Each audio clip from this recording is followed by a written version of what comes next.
Nation.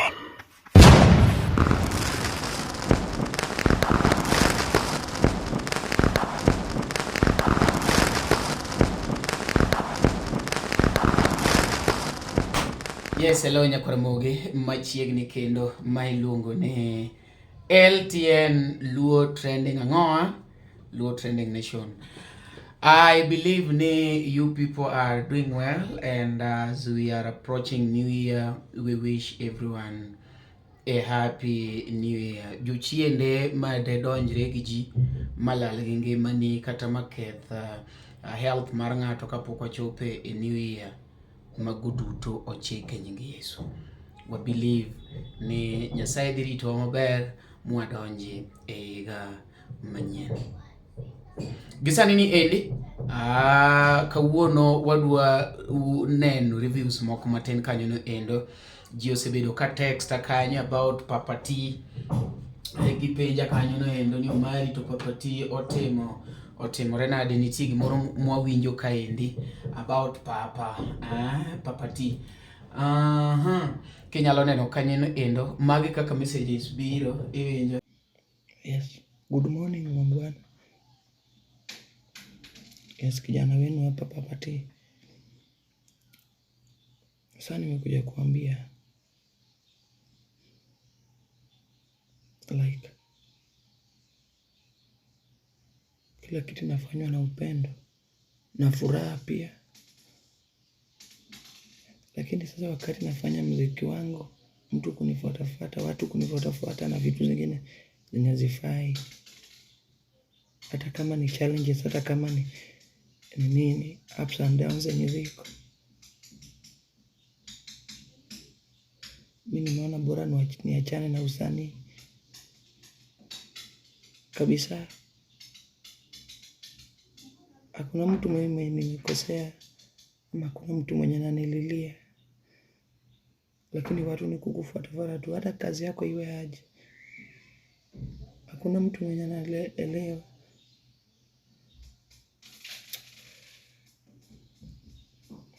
Acha ikae. Na kama nilikosea mtu pia anisamehe, aniwie radhi naomba. Acha usanii ikae. Lakini pia iwapo nitafanya muziki tena, tafadhali mniombe. Tafadhali.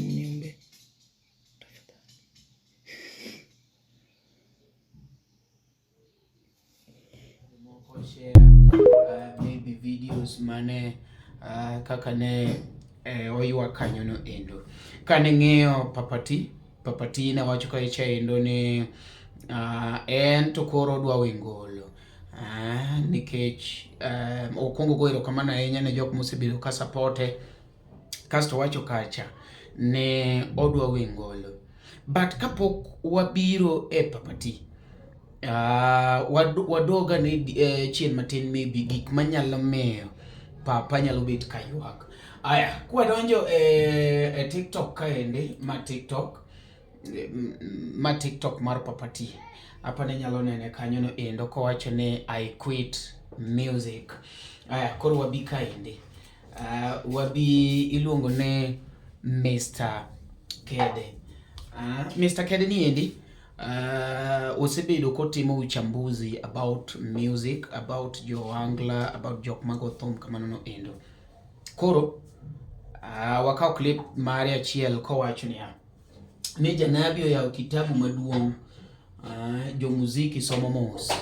Owacho ni janabi oyawo kitabu maduong' ma jo muziki somo mos.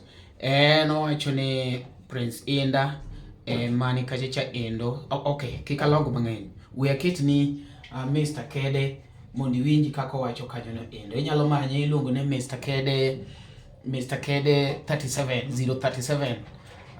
Inyalo winje kanyo no endo. Mano presida unyandari Asacheli nuchuiga manyien presida dwa bedo international. Unyandari ya skulu Thum ya wetide somo mos. go jathum moro ni diyo mana duonde. Janabi kaka iwuok tur mosuono, in ka wuothna. Presida dhi mabor adieri. Wan waonge uchochezi. Mano Presinda Wujandari. Wuyi moyawo skund Thum. Kelonwa diyo duond. Yawuoyi tinde diyo mos. Ng'ato kogolo Thum ni duonde nyakodi. Mano Wujanabi. Mano Presinda Randere. Sachiel ng'ani to wer gadieri. Kendo kidwangi ng'ama wer, ng'ama eni kata ng'ama timo gimoro. Kogolo gimoro to ng'ama ogolo machielo cha dwani okop kaka ng'acha nogolo cha. Mane kaka ung'eyo ng'ama dhi mbele. Ibiro neno kaka jothumbe masani, joangla masani, kiwinji ng'ada golo Thum. Koda wero ni baby I love you. Baby I love you. Yado temo kopo duol mar Janabi. Omera mai Sairo. Oyawo kitabu mara ng'ongo. Presinda yawo kitabu mara ng'ongo. Jomusiki somo mos. Joangla somo mos. Kaso imiduogi wacho kanyo ni in ionge wasiwasi. Mano e gima ber. Jomuziki somuru kitabu Presinda en onge wasiwasi.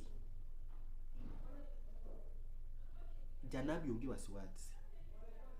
En onyono mana tich.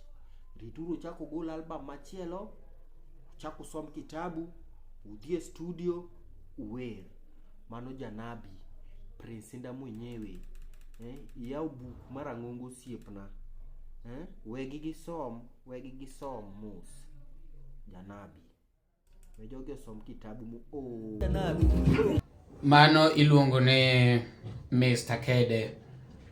Owacho ne ji kopo inda kendo sani ng'ata madwa wer temo no di duonde. Iwinjo mondo duonde ochal gi Prince Inda. To king'iyo chien kacha endo, wang'iya ne example mar jok mogolo ne odiyo duonde. Okwero papati owediyo duonde mondo chal gi Prince Inda. Nimar sami kopo ng'ato to ji neno ni ila creativity like ji okeri ji medo ero ng'acha. Iwinjo ma endi magi mana awiye manyalo bedo ne nyalo miyo papati marwa we wang'iya ne kanyo no endo. Wang'iyo ka endi pod wang'iyo wan kode ka endi Mambui title neno ndiko ne problem voice because voice problem in Ohangla hapa ni machalo kamano. Odogo swabi ne talent Tama kod gi ne legends. I don't kill nigo mundi wili. Adona kill nigo mundi winje maber kabisa. Mondi nene wanigene luo sponsors. Wanigene wakelo gine live kaka en. Live kaka en.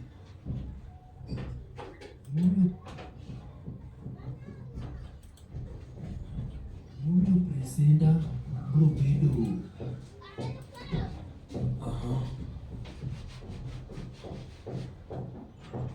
Aya. Adwaro winjo Presinda maber.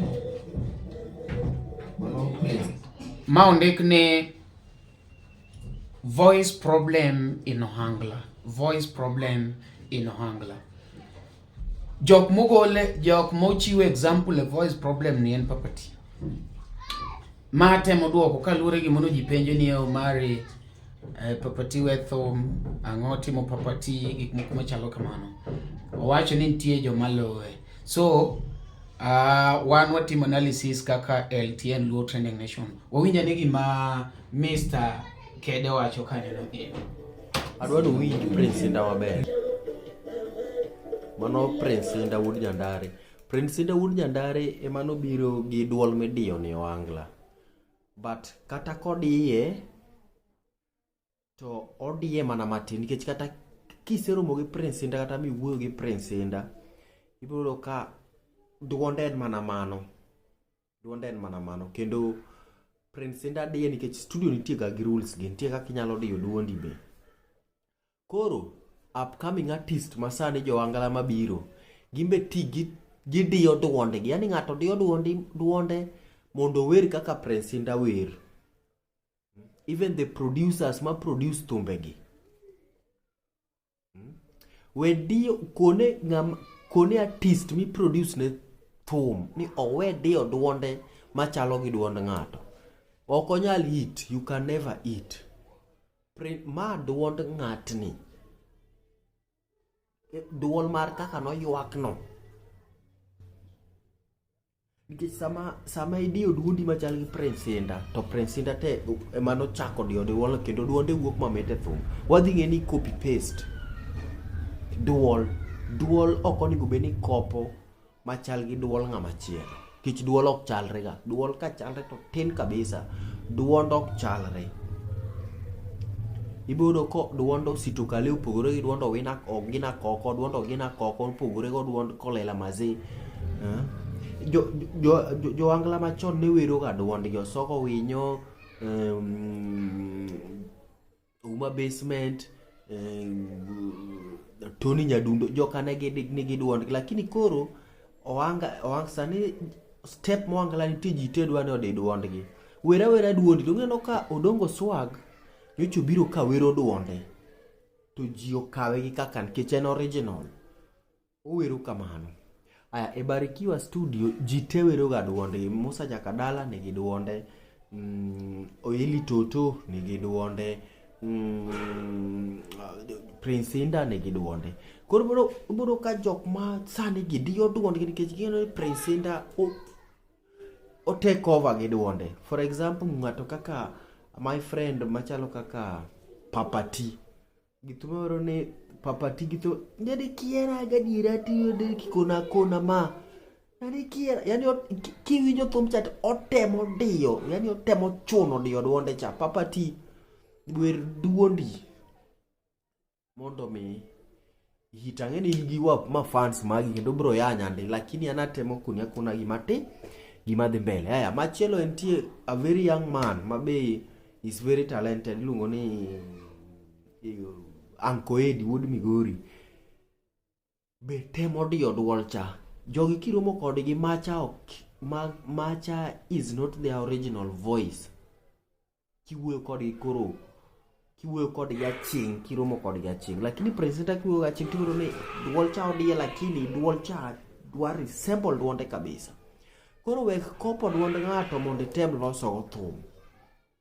Mano kuma idhi dhiye gi thum no. Man duondi man Nyasaye kata duondi go ma ng'ato kaka koni jok mabe osehit gi duonde gi original mabe no ka ng'ato kaka Jarul nigi duol ma Jarul nigi duol man gi bass mago ma Gadalo duol line en biro gi duonde cha kendo no hit. Ng'ato kaka Lil Wayne nigi duol obiro gi duonde cha kendo no hit.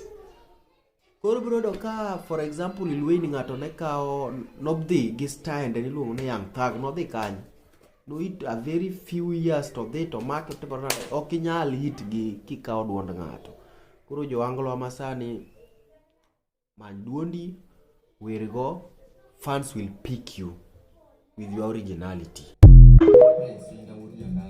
Prince Inda Wuod Nyandare emano biro gi duol midiyo ni Ohangla.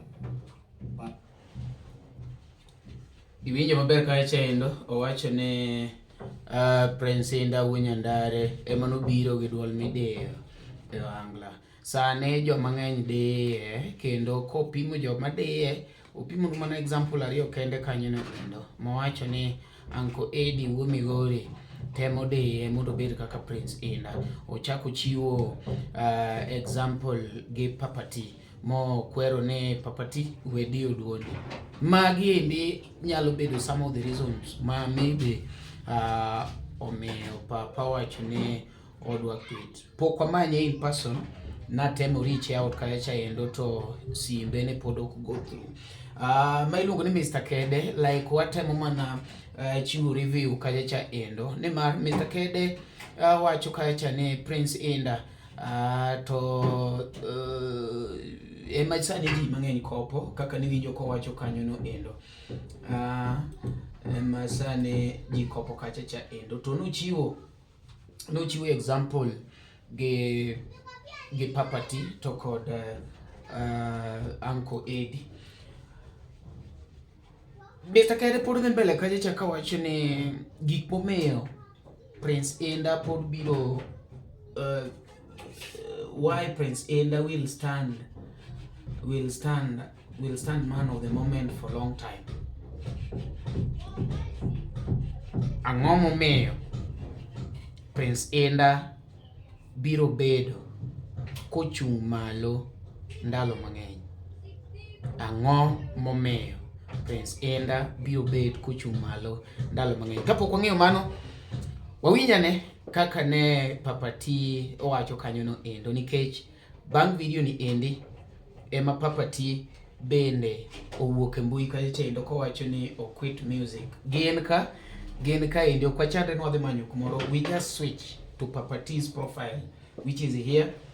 People have been sending me this link and this is what I use. Like when you send the link on WhatsApp here, WhatsApp, this is WhatsApp. I simply switch, like this is the link. So from the link I can easily switch. I click on it and then I'm there. So what is Papati saying? And what is the complaint about? Let us listen to Papati himself. The last born, hashtag last born attack.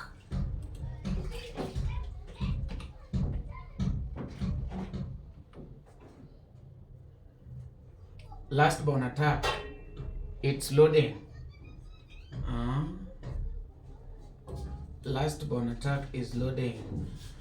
Meanwhile, sama podo warito papatino endo, adwana akaw thuolo ni mondo akoni ni kaponi poki subscribe na YouTube channel ni endi, please do. Nikech ma iluongo ni LTN.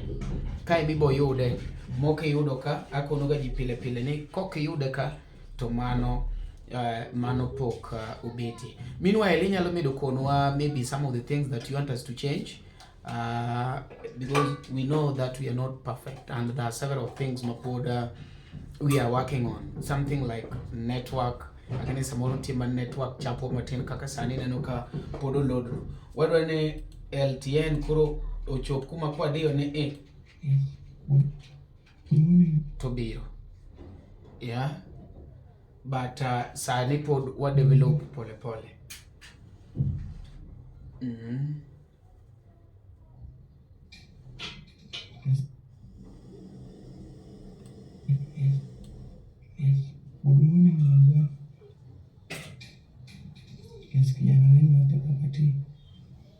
Yes, good morning Wangwana.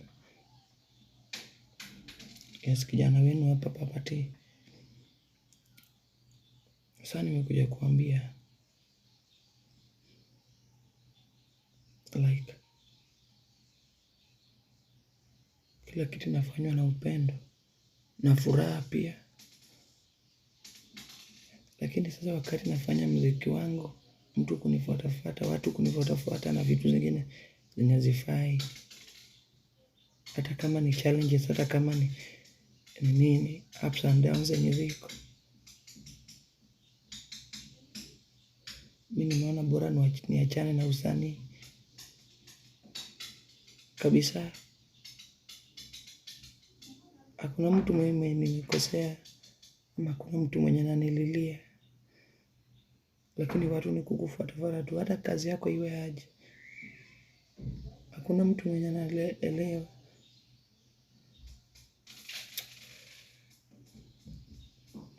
Acha ikae. Na kama nilikosea mtu pia nisamehe. nisamehe, aniwie radhi naomba. Acha usanii kae. Lakini pia iwapo nitafanya muziki tena, tafadhali mniombe. Tafadhali mniombe.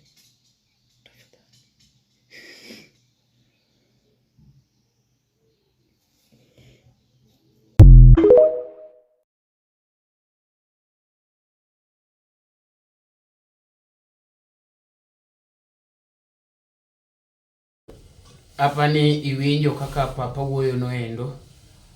Owuoyo ka ng'ama chunye lit kendo chunye lit sana. Iwinjo kaka owuoyo noendo. Penjo mipenjo maduong'.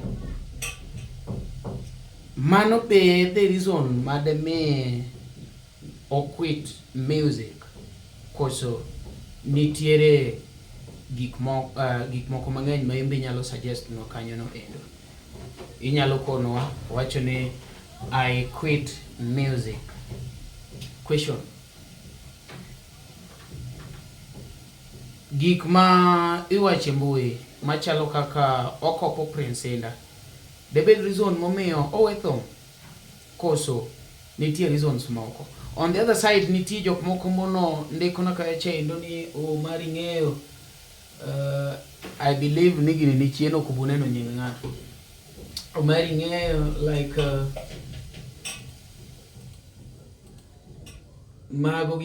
mago cloud chasing, papati dwaro attention, gik moko machalo kamano. Dobed cloud chasing odwaro attention koso owe Thum nikech remember papati okokonwa wach we Thum kawuono. There is some days back ma papati no wach no we Thum odonje school. You people remember? Yes, papati ne we Thum donje school. Kendo sani papati we Thum. Dobed tactic mar dwaro attention sama oneno ko pungua koso we Thum adier. To ko we Thum adier, are those enough reason to make someone quit? You can tell us. So now wacho ne Thum kaindi Mr. Kede wacho ne why Prince Indah will stand a man of the moment for long. Gimomiyo Prince Indah biro bedo kapod odong' e felni ndalo mang'eny. Gimomiyo Prince Indah biro telo ne jothum gi ndalo mang'eny en ang'o? Warom kanyo e next episode. Gimomiyo Prince Indah pod biro dong'. Iwinjo koro kete ni Prince Indah emotelo ne jothum to pod biro telo negi for long. According to Mr. Kede, wawinjo ne in the next episode en ka endi. Sani ni pod wachambua papati quits music. Koro in the next episode gimomiyo Prince Indah pod biro bet kotelo ndalo mang'eny. LTN Luo Trending Nation koke yude ka mano gima pok otimore. An kaka pile umari nash chieno jambone mbele. Chieno mineno mbele meyoko. Inga mapoko vote no please. The kachache endo e Marwa Events Limited. Idhie the browser Marwa Events Limited. Vote na LTN. Yeah, supportive Luo platform. Most supportive Luo platform of the year. LTN Luo Trending Nation. Kata ano oka campaign na. Oka campaign ne an. Anna campaign manane LTN Luo Trending Nation. Mani giri jodalawa. Mani giri makata adonje. Mani giri makata yin. Inyalo donje. But Umari is a person. This one is a brand. Thank you so much. LTN Luo Trending Nation.